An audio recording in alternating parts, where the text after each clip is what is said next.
शादी के 3 साल हुए थे और एक दिन पत्नी के मन में ख्याल आया, क्या होगा अगर मैं अपने पति को छोड़कर चली जाऊं? पति का रिएक्शन क्या होगा? फिर वे क्या करेगा?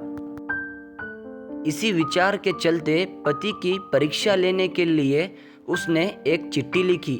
उसमें लिखा, आपके साथ रहकर बोर हो गई हूँ। मुझे अब इस गृहस्थी से कोई लगाव नहीं है। मैं तुम्हारे साथ एक पल भी नहीं रह सकती, इसलिए मैं तुम्हें और इस घर को छोड़कर जा रही हूँ। उसने वो चिट्ठी टेबल पर रखी और खुद बेड के नीचे जाकर छुप गई। थोड़ी देर बाद पति ऑफिस से घर लौट आया। उसे घर में अपनी पत्नी कहीं नहीं दिखी। फिर उसकी नज़र टेबल पर रखी चिट्ठी पर पड़ी। चिट्ठी को उठाकर उसने पढ़ी। थोड़ी देर तक बिल्कुल शांत रहा, कुछ नहीं बोला। फिर उसने उसी चिट्ठी के पीछे कुछ लिखा और अपने मोबाइल में गाने बजाकर जोर जोर से नाचने लगा। फिर उसने अपने कपड़े बदले और अपनी एक फ्रेंड को फ़ोन लगाया और कहने लगा, मैं आज आज़ाद हो गया हूँ। मेरी बीवी को आखिरकार ये एहसास हो गया कि वे मेरे काबिल नहीं है, इसलिए वे खुद ही मुझे छोड़कर हमेशा के लिए चली गई है और अब मैं आज़ाद हो गया हूँ।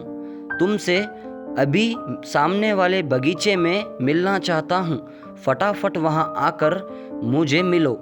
ऐसा कहकर पति घर के बाहर निकल गया। दोनों आंखों में आंसू की धारा लिए पत्नी बेड के नीचे से बाहर निकली।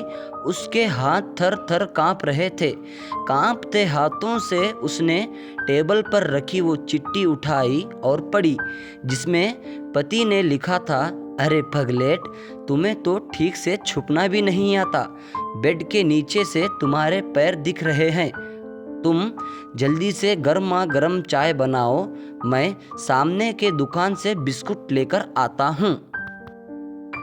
मेरे जीवन में खुशी तुम्हारे आने से है। आधी खुशी तुझे सताने में है और आधी खुशी तुझे मनाने में है। आखिर लास्ट में तो हम दोनों ही साथ रहेंगे ना। कभी हम झगड़े, एक दूसरे की टांग खींचे, एक दूसरे को बुरा भला कहें, फिर भी एक दूसरे पर दादागिरी करने के लिए लास्ट में तो हम दोनों ही रहेंगे ना। जो बोलना है बोलो, जो करना है करो। जब चश्मे गुम जाएंगे तब एक दूसरे के चश्मे ढूंढने के लिए लास्ट में तो हम दोनों ही रहेंगे ना। कभी मैं रूठूं तो तुम मुझे मनाना, कभी तुम रूठो तो मैं तुझे मना लूँगा। एक दूसरे को लड़ाने के लिए आखिर में हम दोनों ही रहेंगे ना। जब नज़र कम आएगा, सुनाई भी कम देगा, तब एक दूसरे में एक दूसरे को ढूंढने के लिए हम दोनों ही रहेंगे ना। जब घुटनों में दर्द बढ़ जाएगा, कहीं आना जाना भी बंद हो जाएगा, तब एक दूसरे के नाखून काटने के लिए भी हम दोनों ही रहेंगे ना। मेरी रिपोर्ट तो बिल्कुल क्लियर है, आई एम ऑल राइट बोलकर एक दूसरे को चिढ़ाने के लिए हम दोनों ही रहेंगे ना। जब हम दोनों का साथ छूटेगा, अंतिम विदाई होगी, तब एक दूसरे को माफ़ करने के लिए आखिर हम दोनों ही रहेंगे ना। आखिर में सिर्फ हम और सिर्फ हम दोनों ही रहेंगे ना। दोस्तों, कहानी ख़त्म होते होते बीवी का रो रो कर बुरा हाल हो गया।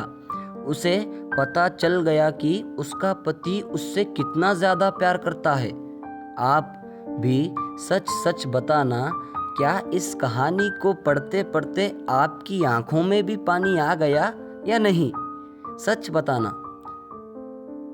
कहानी पसंद आए तो चैनल को सब्सक्राइब कीजिए, वीडियो को लाइक कीजिए और शेयर कीजिए।